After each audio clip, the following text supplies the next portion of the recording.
ದೈವ ದೇವರು ಜಾನಪದ ನಂಬಿಕೆ ಆಚರಣೆಗಳ ದೇವರನಾಡು ಎನಿಸಿದ ಕರಾವಳಿ ಜಿಲ್ಲೆಯ ಉಡುಪಿ ಜಿಲ್ಲೆಯಲ್ಲಿ ಗ್ರಾಮೀಣ ಭಾಗದಲ್ಲಿ ಸೋಣ ತಿಂಗಳಿನಲ್ಲಿ ಪ್ರತಿ ಹಿಂದೂ ಸಂಪ್ರದಾಯದ ಮನೆಯಲ್ಲಿ ಆಚರಿಸುವ ಒಂದು ಆಚರಣೆ ಹಿಂದಿನ ಕಾಲದಿಂದ ನಡೆದು ಬರ್ತಾ ಇತ್ತು. ಆದರೆ ಇಂತಹ ಆಚರಣೆಗಳು ಮಾಯವಾಗುತ್ತಿರುವ ಕಾಲಘಟ್ಟದಲ್ಲಿ ಬ್ರಹ್ಮಾವರ ಬಂಟರಯಾನೆ ನಾಡವರ ಸಂಘದ ಸಭಾಭವನದಲ್ಲಿ ಶನಿವಾರ ರಾತ್ರಿ ಹೊಸ್ತಿಲ ಅಜ್ಜ ಶ್ರಾವಣ ಸಂಭ್ರಮ ಎನ್ನುವ ವಿನೂತನ ಕಾರ್ಯಕ್ರಮ ಮಾಡಿ ಯುವ ಪೀಳಿಗೆಗೆ ಪರಿಚಯಿಸಿದೆ.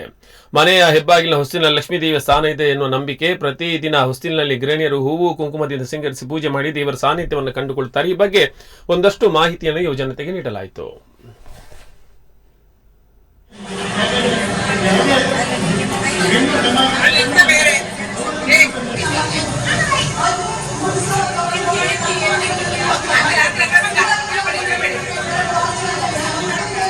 दीप